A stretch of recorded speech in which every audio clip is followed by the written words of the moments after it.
जय हिंद दोस्तों, मैं आप सभी का स्वागत करता हूं आपके अपने परिवार जीएस फोकस फैमिली में। तो दोस्तों, आज हम उन सभी महत्वपूर्ण टॉपिक से संबंधित क्वेश्चन देखेंगे जहां से यूपी पुलिस के बहुत सारे एग्जामों में प्रश्न बने हुए हैं और उत्तर प्रदेश के बहुत सारे एग्जामों में प्रश्न बने हुए हैं। तो उन टॉपिकों से संबंधित आज के सभी महत्वपूर्ण प्रश्न हैं। आज के इस सेशन में हम GK, GS, current affair plus Hindi के महत्वपूर्ण प्रश्नों को देखेंगे और ये सेशन आपके एग्जाम में कम से कम 5 क्वेश्चन दे के जाएगा, ठीक है? तो चलिए इस 5 क्वेश्चन वाले सेशन को स्टार्ट करते हैं और देखिए, यह सेशन लास्ट तक देखना है तभी आपको फ़ायदा होगा।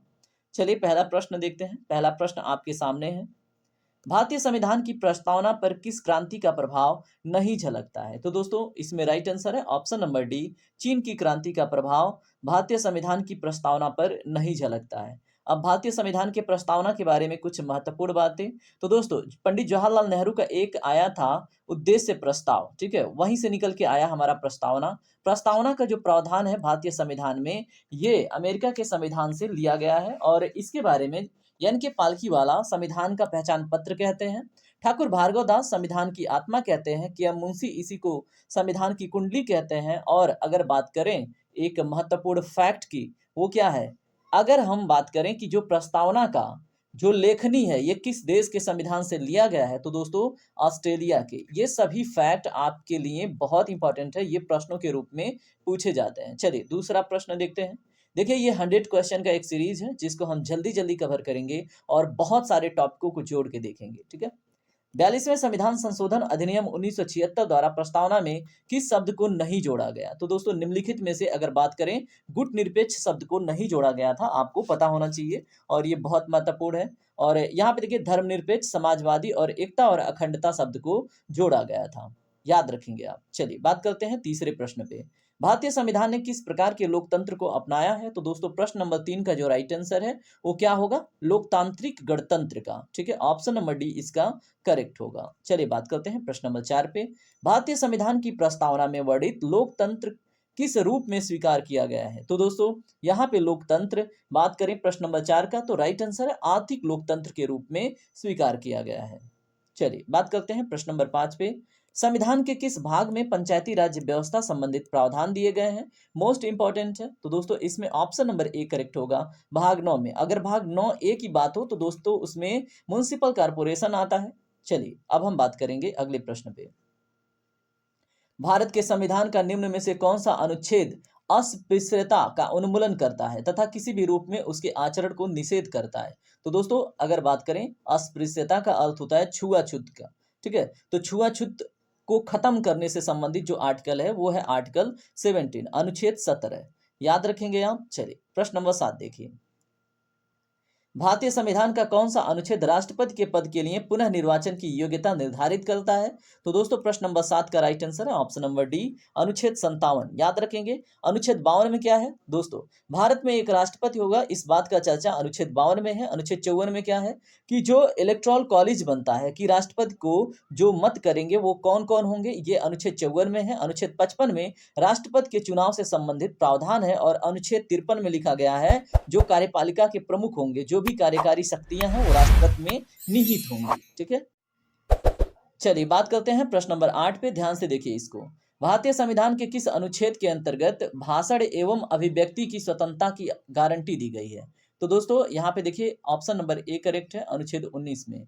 अनुच्छेद 20 में क्या है? अगर जैसे मान लीजिए आप किसी केस में थे, दोबारा से आपको उसी गलती के लिए सजा नहीं दी जा सकती है। अनुच्छेद 21 क्या है? आपके गरिमामय जीवन, आपकी दैहिक स्वतंत्रता, प्लस एक चीज और, जैसे मान लीजिए अगर आप शादी करना चाहते हैं स्वतंत्र रूप से, तो उसका भी आपको अधिकार मिलता है अनुच्छेद 21 में। अनुच्छेद 22 क्या है? निवारक निरोध के विरुद्ध कानून इसमें दिए गए हैं, आप याद रखेंगे। चलिए प्रश्न नंबर 9 देखिए। वर्तमान में भारतीय संघ में राज्यों और केंद्र शासित प्रदेशों की संख्या कितनी है? तो दोस्तों, 28 राज्य हैं, 8 केंद्र शासित प्रदेश हैं, याद रखिएगा। प्रश्न नंबर 10 देखिए। पुदुचेरी को किस वर्ष भारतीय संघ में सम्मिलित किया गया? तो दोस्तों, इसमें ऑप्शन नंबर सी करेक्ट है, 1962 में। याद रखेंगे आप, बिल्कुल भी ये भूलना नहीं है। प्रश्न नंबर 11 देखिए। अब बात करेंगे हम भारत के भूगोल से संबंधित प्रश्नों पे। भारत में कितने राज्य समुद्री तट रेखा में हैं? तो दोस्तों, ऑप्शन नंबर सी करेक्ट है, 9। अगर आपसे प्रश्न पूछा जाए कि समुद्री तटों की लंबाई टोटल कितनी है? टोटल की बात की जाए दोस्तों तो 7516.6 किलोमीटर ये टोटल लेंथ है, ठीक है। अगर भारत के मुख्य भूमि का अगर समुद्री तट पूछा जाए दोस्तों तो 6100 किलोमीटर है, ठीक है। इतना याद रखेंगे। प्लस इसी से रिलेटेड एक जानकारी और, ये जो 9 तटीय राज्य है इसमें सबसे लंबा तट किसका है? तो दोस्तों गुजरात का है। गुजरात का तट का नाम क्या है? काठियावाड़। और सबसे छोटा तट वाला कौन सा है? तो दोस्तों गोवा है। याद रखेंगे, गोवा कोंकण तट का एक पार्ट है। प्रश्न नंबर 12 देखिए, भारत में निम्नलिखित में से किस राज्य की तट रेखा सबसे लंबी है? हमने बात कर लिया, इसका जवाब दीजिएगा। वैसे तो गुजरात होगा और आपको पता होगा। प्रश्न नंबर 13 देखिए, निम्नलिखित भारतीय राज्यों में से किससे होकर कर्क रेखा नहीं गुजरती है? मोस्ट इंपॉर्टेंट क्वेश्चन यहाँ से बन सकता है। तो दोस्तों उत्तर प्रदेश से नहीं गुजरती है कर्क रेखा। आप यहाँ पे इसकी स्थिति एक बारी देख लेंगे तो आप कभी भूलेंगे नहीं। तो जल्दी जल्दी से हम देख लेंगे सारी चीजें, ठीक है। तो देखिए हमें सिर्फ इतने से मतलब है, तो हमने सिर्फ इतना स्केच किया है। यहाँ से देखिए, गुजरात से प्रवेश करती है, राजस्थान में जाती है, मध्य प्रदेश, फिर छत्तीसगढ़, फिर झारखंड, फिर वेस्ट बंगाल, फिर त्रिपुरा, फिर आपके मिजोरम से होकर निकल जाती है। और ये कर्क रेखा 23.5 डिग्री अक्षांश रेखा को हम क्या बोलते हैं दोस्तों? 23.5 डिग्री जो नॉर्थ में अक्षांश रेखा है उसको हम बोलते हैं कर्क रेखा। और इसी को भारत की जलवायु विभाजक रेखा भी कहते हैं। याद रखेंगे। कौन कौन सा प्रदेश हमने देखा? यहाँ पे राजस्थान, फिर यहाँ पे ये हो गया पहले गुजरात, फिर राजस्थान, फिर यहाँ पे एमपी, फिर यहाँ पे छत्तीसगढ़, उसके बाद यहाँ पे झारखंड, और उसके बाद यहाँ पे वेस्ट बंगाल, ये है आपका त्रिपुरा, ये है मिजोरम, ठीक है। जल्दी जल्दी रिवाइज करेंगे। चलिए बात करते हैं प्रश्न नंबर 14 पे। भारत का दक्षिणतम बिंदु क्या है? तो दोस्तों भारत का दक्षिणतम बिंदु जल्दी से बताइए क्या है? तो दोस्तों इंदिरा पॉइंट है। तो यहाँ पे ऑप्शन नंबर सी करेक्ट होगा। इसको पिग्मेलियन पॉइंट के नाम से भी जानते हैं। ये ग्रेट निकोबार आइलैंड पे स्थित है। आप याद रखेंगे कहाँ पे? ग्रेट निकोबार आइलैंड पे। अगर इसी का एक अन्य फैक्ट की बात करें तो 6 डिग्री आपको 4-5 मिनट पे ये भी देखने को मिल जाता है। वैसे आपको 6 डिग्री 6 मिनट कहीं कहीं देखने को मिलता है। प्रश्न नंबर 15 देखिए, इंदिरा पॉइंट का अन्य नाम क्या है? तो दोस्तों अभी हमने बात किया, इसमें पिग्मेलियन पॉइंट के नाम से भी इसको जानते हैं। ऑप्शन नंबर सी इसका करेक्ट होगा। प्रश्न नंबर 16 देखिए, निम्नलिखित में से कौन सा स्थान भूमध्य रेखा के निकट स्थित है? तो देखिए यहाँ पे अगर हम बात करें, प्रश्न नंबर 16 का जो राइट आंसर होगा आप ढूंढ के बताइए। इसमें जो इंदिरा पॉइंट है, ठीक है, ये भूमध्य रेखा के निकटतम है, क्योंकि कैप कोमोरिन दक्षिण भारत का, यानी कि भारत के मुख्य भूमि का अंतिम बिंदु है कैप कोमोरिन। रामेश्वरम जस्ट इसके पास में है, जो कि मतलब यहाँ पे अगर आप देखें ग्रेट निकोबार पे, ठीक है, यहाँ पे आपको देखने को मिलता है इंदिरा पॉइंट, और यहाँ से गुजरती है 0 डिग्री भूमध्य रेखा, ठीक है। तो यहाँ पे निकटतम कौन हो गया? इंदिरा पॉइंट। इंदिरा कॉल आपको एकदम बिल्कुल उत्तर में देखने को मिलता है, जो भारत का सबसे उत्तरतम बिंदु है। डंकन पास किसके किसके बीच स्थित है? मोस्ट इंपॉर्टेंट क्वेश्चन आपसे भूगोल का पूछा जाता है दोस्तों। प्रश्न नंबर 17 का जवाब देने का कोशिश कीजिएगा। इसमें right answer option number C, दक्षिण अंडमान एवं छोटा अंडमान के मध्य के जो पास हैं, जो आने जाने के रास्ते हैं, उसको हम बोलते हैं डंकन पास, ठीक है। दक्षिणी अंडमान एवं छोटा अंडमान के मध्य। श्रीलंका को भारत से पृथक करती है? तो दोस्तों मोस्ट इंपॉर्टेंट क्वेश्चन, ये कई बार पूछा गया है। तो इसको बोलते हैं पाक स्ट्रेट या पाक जल संधि। याद रखेंगे, नहीं भूलना है। भारत तथा चीन के बीच जो सीमा है, ठीक है, सीमा बनाने वाली रेखा है, उसको किस नाम से जानते हैं? तो ऑप्शन नंबर बी करेक्ट होगा, मैकमोहन रेखा। रेड क्लिफ रेखा दोस्तों भारत एवं पाकिस्तान, भारत एवं बांग्लादेश के बीच है। डूरंड रेखा आपको अफगानिस्तान और पाकिस्तान के बीच देखने को मिलता है। स्टेट फोर्ड रेखा कहाँ पे है दोस्तों, आप बताइएगा। प्रश्न नंबर 20 देखिए, भारत और पाकिस्तान के बीच अंतर्राष्ट्रीय सीमा किसके द्वारा सीमांकित की गई है? तो दोस्तों किसके द्वारा, जल्दी बताएं। अभी हमने आपको बताया इस क्वेश्चन का जवाब, तो इसमें राइट आंसर है रेड क्लिफ लाइन। चलिए प्रश्न नंबर 21 देखिए, स्वतंत्रता से पूर्व कौन सा भारतीय क्षेत्र काला पानी के नाम से जाना जाता था? तो प्रश्न नंबर 21 का राइट आंसर क्या होगा? Option number B, Andaman Nicobar द्वीप समूह को काला पानी के नाम से जानते थे। तो उसी में देखिए क्या होता था, कारागार बना हुआ था। तो यहाँ से जो स्वतंत्रता सेनानी होते थे ना, उनको उठा के वहां पे जेल में बंद कर देते थे, और उसी को कहते थे काला पानी का सजा। लक्षद्वीप समूह के द्वीपों की उत्पत्ति निम्नलिखित में से किस प्रकार से हुई है? तो दोस्तों प्रश्न नंबर 22 का राइट आंसर है प्रवाल भित्तियों से, ठीक है। प्रवाल जो होते हैं ना, छोटे जीव होते हैं पानी में, ठीक है, तो उनके अंदर कैल्शियम की अधिकता होती है, तो वो मर जाते हैं, तो एकत्रित होते होते क्या बन जाता है? एक तरह से दीवार बन जाता है, ठीक है। निम्नलिखित में से कौन सा तट पश्चिमी तट का भाग नहीं है? तो जल्दी देखिए, काठियावाड़ तट गुजरात तट को बोलते हैं, बिल्कुल है। कोंकण तट ये दमन से लेकर गोवा तक के तट को बोलते हैं कोंकण तट। मालाबार तट ये आपको कहाँ पे देखने को मिलता है? केरल वाला तट। कोरोमंडल तट कौन सा है? तो दोस्तों यहाँ पे अगर हम बात करें तमिलनाडु वाला, ये जो तट है तमिलनाडु यहाँ पे है, ठीक है। तो इस तट को बोलते हैं कोरोमंड, तो ये नहीं है, तो ऑप्शन नंबर डी करेक्ट होगा। चलिए बात करते हैं प्रश्न नंबर 24 पे। न्यू मूल द्वीप कहाँ पे है? तो दोस्तों ये देखिए यूपीएससी का पूछा हुआ प्रश्न है, ठीक है। और ये आपको देखने को मिला था पीसीएस में भी, तो आपके एग्जाम में पूछा जा सकता है। बंगाल की खाड़ी में न्यू मूल द्वीप देखने को मिलता है, विवाद में रहता है। प्रश्न नंबर 25 देखिए, भरतनाट्यम नृत्य शैली का संबंध किस राज्य से है? दोस्तों प्रश्न नंबर 25 का राइट आंसर क्या होगा? ऑप्शन नंबर सी तमिलनाडु से, ठीक है। तो भरतनाट्यम नृत्य शैली का संबंध तमिलनाडु से है, याद रखिएगा। प्रश्न नंबर 26 देखिए, निम्न में से कौन एक उत्तर भारतीय नृत्य है? तो प्रश्न नंबर 26 का जो राइट आंसर होगा वो है ऑप्शन नंबर ए कथक, ठीक है। और कथक जो उत्तर प्रदेश का राज्य नृत्य भी है, याद रखेंगे। और इसी में कली जुड़ते ही दोस्तों ये केरल का हो जाता है शास्त्रीय नृत्य, ठीक है। तो कथक है उत्तर प्रदेश का। मंडाना लोक कला शैली का संबंध किस भारतीय राज्य से है? तो दोस्तों प्रश्न नंबर 27 का राइट आंसर है ऑप्शन नंबर ए राजस्थान से, ठीक है। चलिए प्रश्न नंबर 28 देखिए, यहाँ पे देखिए क्या है, अर्पण लोक कला शैली का संबंध किस भारतीय राज्य से है? तो दोस्तों प्रश्न नंबर 28 का राइट आंसर क्या होगा? ऑप्शन नंबर डी बिहार राज्य से, ठीक है, याद रखेंगे आप। प्रश्न नंबर 29 देखें, पुष्पों को क्रम से लगाने की जापानी कला को क्या कहते हैं? तो दोस्तों ये मोस्ट इंपॉर्टेंट, ये पूछा हुआ था हाल फिलहाल में। तो इसमें जो राइट आंसर है उसको बोलते हैं इके बाना, ठीक है। क्या बोलते हैं? इके बाना, ठीक है। आइए बात करते हैं हम कला एवं संस्कृति से संबंधित प्रश्नों पर। हिंदुस्तानी संगीत का सबसे पुराना घराना है? तो दोस्तों ये प्रश्न आपको देखने को मिलेगा क्योंकि इसके संस्थापक अभी हाल फिलहाल में उनकी मृत्यु हुई है। तो दोस्तों प्रश्न नंबर 30 का राइट आंसर क्या है? ऑप्शन नंबर ए ग्वालियर घराना, ठीक है, याद रखेंगे। और इसकी स्थापना किसने करी थी? बताइए। इसकी स्थापना हद्दू खां और हस्सू खां मिलके किए थे, ठीक है। किसने? हद्दू खां, हस्सू खां और नत्थू खां, तीन लोग थे, ठीक है। याद रखेंगे कब हुआ था इसका स्थापना? 1542 के आसपास, ठीक है। तो ये महत्वपूर्ण हो जाता है और ये अकबर के समय काल की बात है, तो ये भी आप याद रखेंगे। कौन कौन स्थापक हैं? हद्दू खां, हस्सू खां और नत्थू खां। चलिए बात करते हैं अगले प्रश्न पे। भारत के कृषि को दुष्प्रभावित करने वाले मौसम का सबसे महत्वपूर्ण तत्व क्या है? तो दोस्तों प्रश्न नंबर 31 का जो राइट आंसर है ऑप्शन नंबर डी है वृष्टि है। वृष्टि मतलब अत्यधिक वर्षा कभी कभी हो जाती है। नकदी फसल में सम्मिलित नहीं है? तो दोस्तों निम्नलिखित में देखिए गन्ना तो है, कपास भी है, जूट भी है, गेहूं नकदी फसल नहीं है, ये खाद्यान्न फसल है, याद रखेंगे। प्रश्न नंबर 32 का right answer option number D. प्रश्न नंबर 33 देखिए, निम्नलिखित में से कौन सी भारत में रबी की फसल नहीं है? रबी की फसल इसमें से देखना है, नहीं है। गेहूं है, बिल्कुल है। जौ भी है, बिल्कुल है। अब इसमें आपको ढूंढना है, तो दोस्तों देखिए जूट जो है इसके लिए पानी की आवश्यकता बहुत अत्यधिक होती है और ये धान के सीजन में उपजाया जाता है, तो आप याद रखेंगे ऑप्शन नंबर डी इसका करेक्ट होगा। चलिए बात करते हैं अन्य प्रश्नों पे। भारत का सबसे बड़ा चावल उत्पादक राज्य कौन है? तो दोस्तों इसमें पश्चिम बंगाल राइट होगा। उत्तर प्रदेश का दूसरा स्थान है, याद रखेंगे आप, ठीक है। चलिए प्रश्न नंबर 35 देखिए, भारत की प्रमुख खाद्य फसल क्या है? तो दोस्तों प्रश्न नंबर 35 का right answer option number A चावल। भारत की प्रमुख खाद्य फसल चावल है और चावल के उत्पादन में वेस्ट बंगाल प्रथम स्थान पे है। निम्नलिखित में से किस क्षेत्र को भारत का चावल का कटोरा कहा जाता है? तो दोस्तों प्रश्न नंबर 36 का राइट आंसर है, देखिए क्षेत्र की बात हुई है, राज्य की बात नहीं हो, तो कृष्णा और गोदावरी के डेल्टाई क्षेत्र को हम बोलते हैं भारत के चावल का कटोरा। अगर क्षेत्र की बात हो, राज्य का बात होगा तो वेस्ट बंगाल।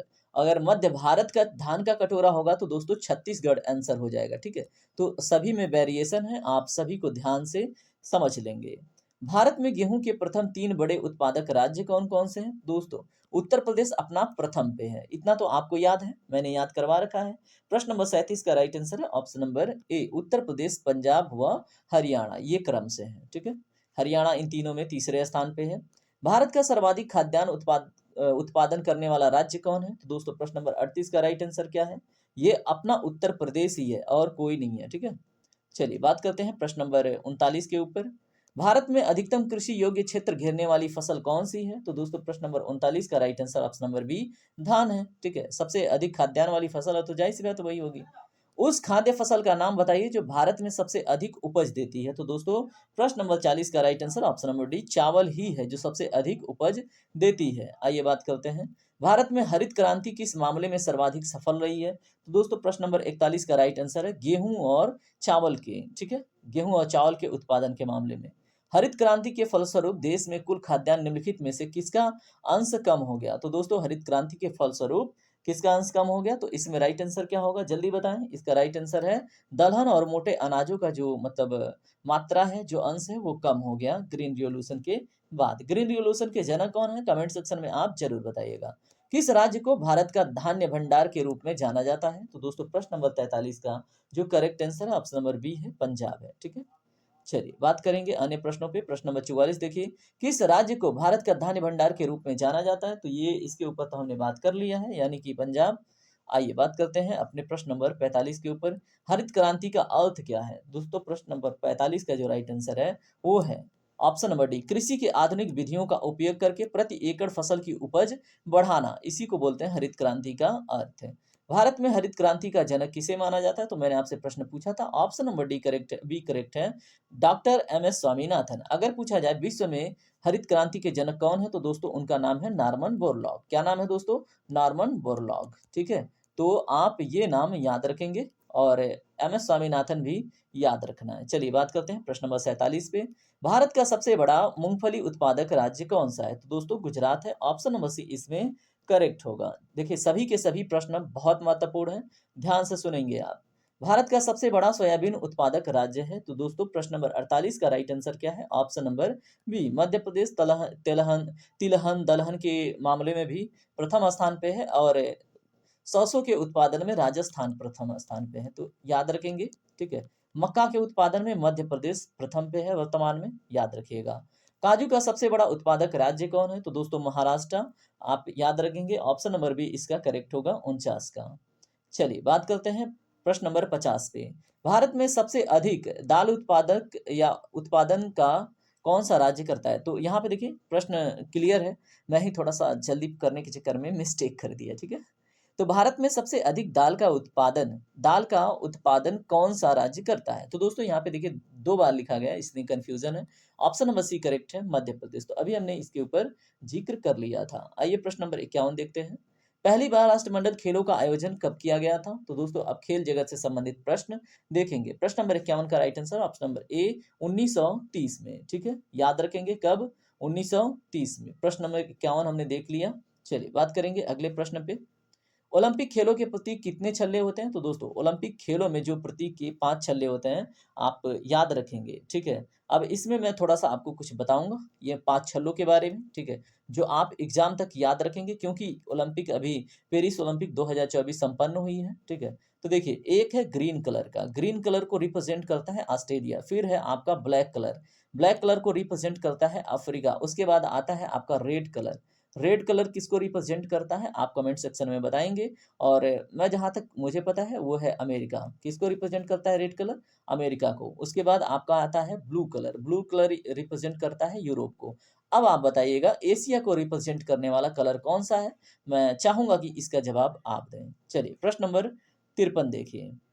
पहला आधिकारिक क्रिकेट मैच किस किस देश के बीच खेला गया था? दोस्तों प्रश्न नंबर 53 का जो राइट आंसर है वो क्या होगा, आप जल्दी से बताएं। ऑप्शन नंबर बी, इंग्लैंड और ऑस्ट्रेलिया के मध्य। याद रखिएगा, बहुत इंपॉर्टेंट है। ठीक है, अब हम बढ़ेंगे आगे और देखेंगे अगला क्वेश्चन।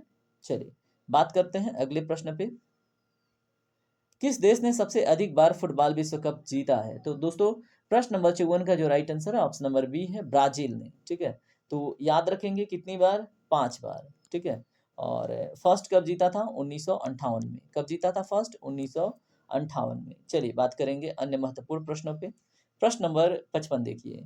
अर्जुन पुरस्कार किस क्षेत्र में उत्कृष्टता के लिए प्रदान किया जाता है? तो दोस्तों प्रश्न नंबर 55 का right answer option number C, खेल कूद की दुनिया में। ठीक है, याद रखेंगे आप 55 का right answer option number C. और इसमें अगर 2023 का अर्जुन पुरस्कार किसको किसको मिला था, वो अगर आपसे प्रश्न पूछा जाए तो देखिए मोहम्मद शमी के बारे में तो पूछ चुका है। ठीक है, लेकिन आप याद रखेंगे पवन सहरावत किनको मिला है? पवन सहरावत। ठीक है, ये है जिनको मिला है पुरस्कार।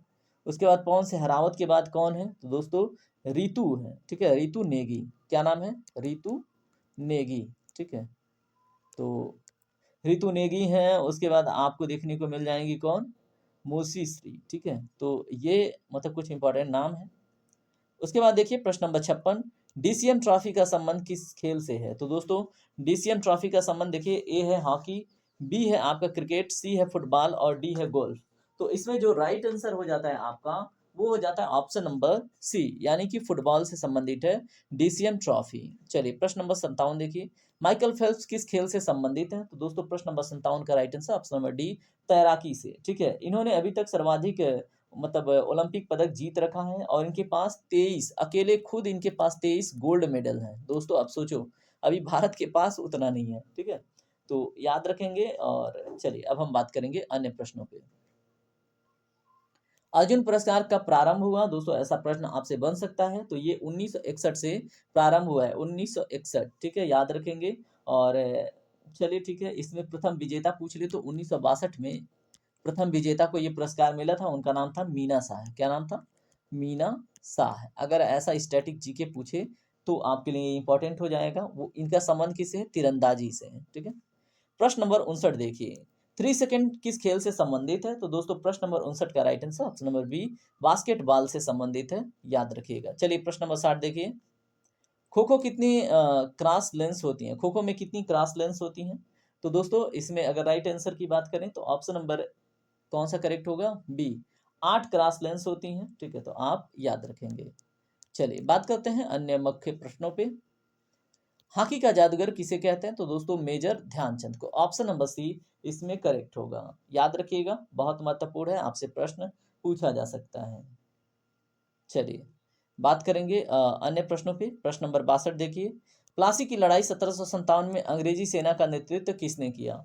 तो दोस्तों प्रश्न नंबर 62 का राइट आंसर क्या है? Option number A, Robert Clive ने। ठीक है, और अगेंस्ट में कौन था? तो दोस्तों सुजाउद्दौला। चलिए अगला प्रश्न, बक्सर के युद्ध 1764 में अंग्रेजी सेना का नेतृत्व करने वाला था? तो दोस्तों 1764 में अंग्रेजी सेना का नेतृत्व कौन कर रहा था? तो दोस्तों बताइए जल्दी से। प्रश्न नंबर 63 का right answer option number C, Hector Munro. ठीक है, तो ये प्रश्न आपके लिए इंपॉर्टेंट हो जाता है क्योंकि ऐसा प्रश्न अभी बना नहीं है। ठीक है, तो प्रश्न नंबर 64 देखिए, चलिए बात करते हैं। वह 1798 ईस्वी में लॉर्ड वेलेस्ली द्वारा प्रस्तावित सहायक संधि को स्वीकार करने वाला पहला भारतीय शासक था। तो दोस्तों कौन था? प्रश्न नंबर 64 का राइट आंसर की बात करें तो ऑप्शन नंबर बी करेक्ट है, यानी कि हैदराबाद का निजाम। ठीक है, चलिए बात करते हैं प्रश्न नंबर 65 पे। भारत का प्रथम गवर्नर जनरल व वायसराय कौन था? तो दोस्तों भारत का प्रथम गवर्नर जनरल की बात हो रही है। ठीक है, तो कौन था बताइए। प्रश्न नंबर 65 का राइट आंसर आप बता ही दीजिए। ठीक है, इसका right answer option number B, Lord Canning, Bharat का प्रथम गवर्नर जनरल और क्या है? वायसराय। ठीक है, तो यहाँ पे देखिए चलिए ठीक है, ये प्रथम गवर्नर जनरल नहीं है, ये अंतिम गवर्नर जनरल है, इसीलिए मुझसे मिस्टेक हो रहा था। ठीक है, तो भारत का अंतिम है, ये अंतिम गवर्नर जनरल। ठीक है, वह वायसराय पद पे कौन था? तो लॉर्ड कैनिंग। चलिए प्रश्न नंबर 66 देखिए, तीसरे आंग्ल मैसूर युद्ध को रोकने के लिए टीपू सुल्तान ने अंग्रेजों के साथ कौन सी संधि की थी? तो दोस्तों प्रश्न नंबर 66 का जो राइट आंसर है वो है ऑप्शन नंबर बी, श्रीरंगपट्टनम की संधि। राज्य पक्ष हड़प नीति जब्ती सिद्धांत किसके द्वारा लागू की गई थी? तो दोस्तों यहाँ पे जो राइट आंसर होगा आप जल्दी बताएं क्या होगा। प्रश्न नंबर 67 का right answer option number D. ठीक है, यानी कि डलहौजी द्वारा। चलिए कब किया गया था? तो दोस्तों 1853 में। चलिए अन्य प्रश्नों को देखते हैं जो कि महत्वपूर्ण है। किस सिख गुरु ने फांसी में जफरनामा लिखा था? तो दोस्तों किस सिख गुरु ने जफरनामा लिखा है? तो 68 नंबर का अगर राइट आंसर की बात करें तो ऑप्शन नंबर सी करेक्ट है, गुरु गोविंद सिंह ने। ठीक है, तो याद रखेंगे इसका अर्थ क्या है जफरनामा का? विजय पत्र है। ये प्रश्न पूछा जा चुका है, इसलिए आपको आज जानना जरूरी है।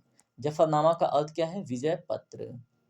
आइए बात करते हैं प्रश्न नंबर 69 पे, भारत में डाक व्यवस्था शुरू करने वाले ब्रिटिश गवर्नर जनरल कौन था? तो दोस्तों प्रश्न नंबर 69 का राइट आंसर क्या है? इसमें right answer option number A, यानी कि लॉर्ड डलहौजी था। ठीक है, चलिए अब हम बात करेंगे ये कहाँ से कहाँ तक चली थी, मतलब ये सुविधा जो भारत में डाक व्यवस्था है कहाँ से कहाँ तक चली थी। अगर ऐसा भी प्रश्न आपसे पूछा जाए तो कलकत्ता से आगरा तक। कहाँ से कहाँ तक? कलकत्ता से आगरा। ठीक है, अब यहाँ पे देखिए ये कब चली थी? तो दोस्तों आप याद रखेंगे 1854 की बात है। चलिए बात करते हैं अन्य महत्वपूर्ण अपने फैक्ट के ऊपर। किस गुरु ने गुरु नानक की जीवनी लिखी थी? तो दोस्तों प्रश्न नंबर 70 का राइट आंसर क्या है? इसका राइट आंसर है ऑप्शन नंबर, बताइए, अर्जुन देव ने, गुरु अर्जुन देव ने, तो यानी कि ऑप्शन नंबर डी करेक्ट होगा।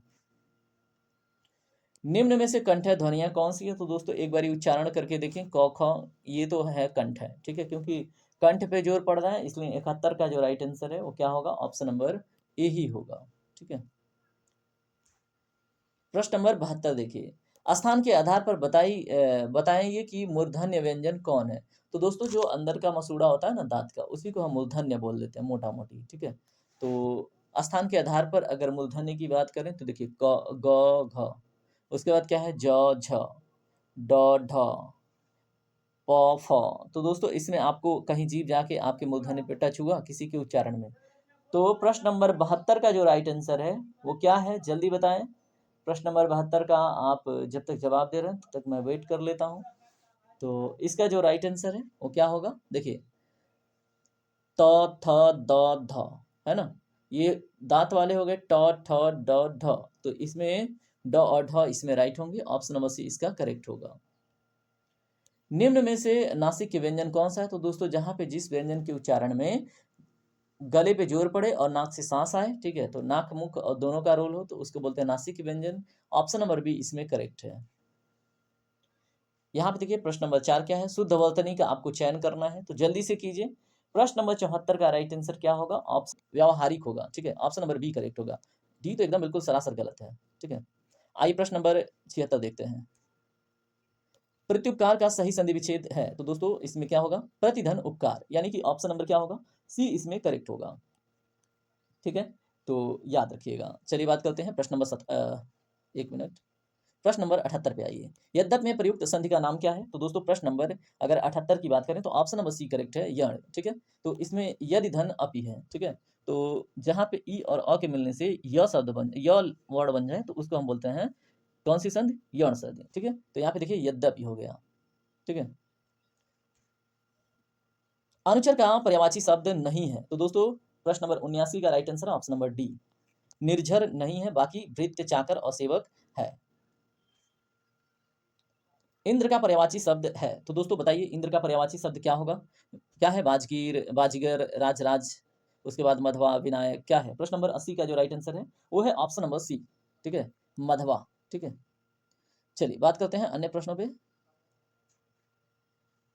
जो दूसरे के सहारे जीवित रहे उसको क्या बोलते हैं? तो दोस्तों प्रश्न नंबर 81 का जो right answer option number C है, ठीक है, यानी कि उसको बोलते हैं परोपजीवी। देखिए प्रश्न नंबर 82 क्या है? किसी के प्रति उदारता एवं कृपा पूर्वक किया जाने वाला व्यवहार क्या कहलाता है? तो दोस्तों इसको हम बोलते हैं, क्या कहते हैं? 82 का right answer option number D, यानी कि अनुग्रह कहते हैं, ठीक है। 83 देखते हैं।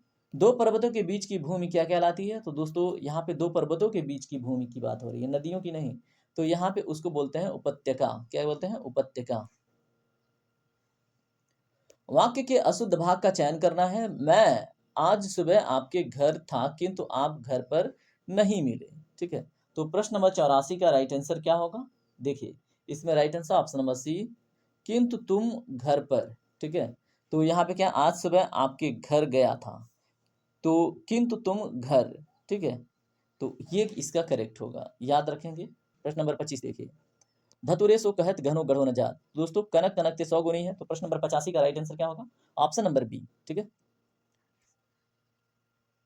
काठ की हांडी बार बार नहीं चढ़ाई जाती है का क्या अर्थ है? तो दोस्तों काठ की हांडी बार बार नहीं चढ़ाई जाती, तो प्रश्न नंबर 86 जो है इसका राइट आंसर आपका ऑप्शन नंबर सी है। छल कपट का व्यवहार हमेशा नहीं चलता है, कभी न कभी पकड़ा जाता ही है। प्रश्न नंबर 87 देखिए।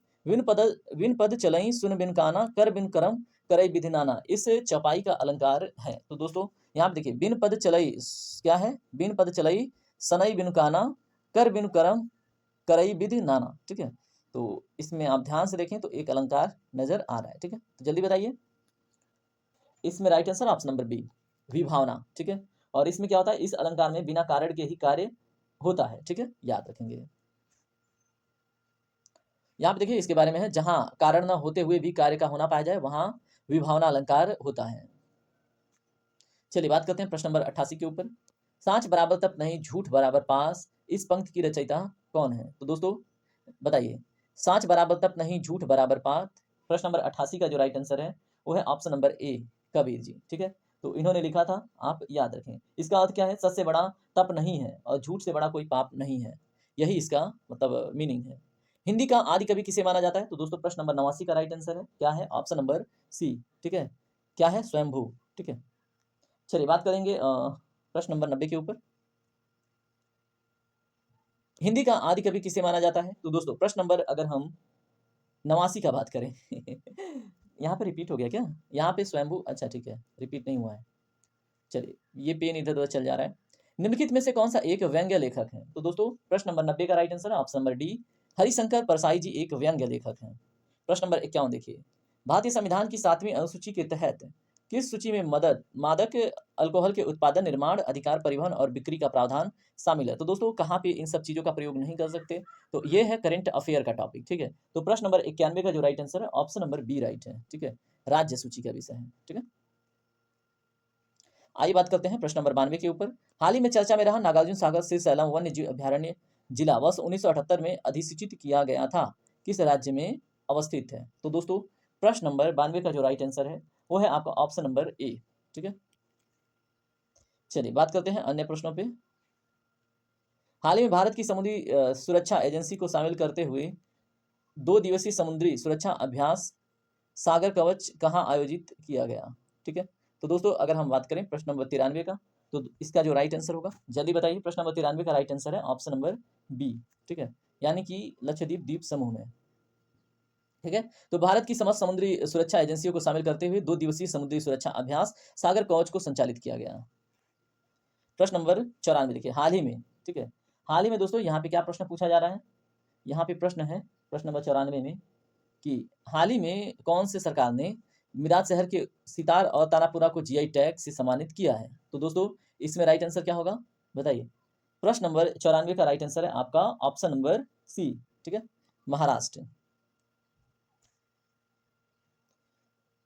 चलिए बात करते हैं अगले प्रश्नों पे। किस देश ने हाल ही में प्रवासन को प्रबंधित करने के लिए रोजगार वीजा कार्यक्रम में बदलाव किया है? तो 95 का right answer option number B होगा, न्यूजीलैंड, ठीक है? प्रश्न नंबर 96 देखिए दोस्तों, अब कुछ क्वेश्चन और हैं। निम्नलिखित में से कौन सा देश विश्व भविष्य ऊर्जा शिखर सम्मेलन की मेजबानी करेगा? तो दोस्तों ऑप्शन नंबर डी करेक्ट है, यूएई, यूनाइटेड अरब ऑफ एमिराट्स, ठीक है? प्रश्न नंबर 97 देखिए, निर्माण उद्योग विकास परिषद द्वारा स्थापित 15वें सीआईडीएस विश्वकर्मा पुरस्कार 2024 में किस कंपनी ने 2 प्रतिष्ठित पुरस्कार जीते हैं? तो दोस्तों उसका नाम है एसजेवीएन लिमिटेड द्वारा, ठीक है? प्रश्न नंबर 98 देखिए, प्रत्येक वर्ष किस दिन राष्ट्रीय पुस्तकालय दिवस मनाया जाता है? तो दोस्तों प्रश्न नंबर 98 का राइट आंसर है आपका ऑप्शन नंबर ए, 6 अप्रैल को मनाया जाता है राष्ट्रीय पुस्तकालय दिवस। प्रश्न नंबर 99 देखिए, हाल ही में, ठीक है, कि जल रानी बिल्किस मीर ने ओलंपिक के लिए पहली भारतीय महिला जूरी सदस्य बनकर इतिहास रच दिया है। तो दोस्तों ये बिल्किस मीर कहाँ से संबंध रखती हैं? प्रश्न नंबर 99 का right answer option number B, ठीक है? तो याद रखेंगे, यानी कि कश्मीर, ठीक है? हाल ही में कश्मीर की जल रानी जिनका नाम है बिल्किस मीर, याद रखेंगे। चलिए प्रश्न नंबर 100 और आज का लास्ट क्वेश्चन देखिए, पहला परमाणु ऊर्जा शिखर सम्मेलन मार्च 2024 में किस देश में आयोजित किया गया? तो दोस्तों प्रश्न नंबर 100 का राइट आंसर है ऑप्शन नंबर ए, यानी कि ब्राजील में, ठीक है? तो याद रखेंगे, ये सभी प्रश्न बहुत ही ज़्यादा महत्वपूर्ण हैं, ठीक है? और इन प्रश्नों को एक बारी और ससरी निगाह से देख लेना आप, ठीक है? और आपके एग्जाम में काफ़ी मदद मिलेगी। तो चलिए मिलेंगे अगले सेशन में, तब तक के लिए जय हिंद, जय भारत, अपना ख्याल रखिए।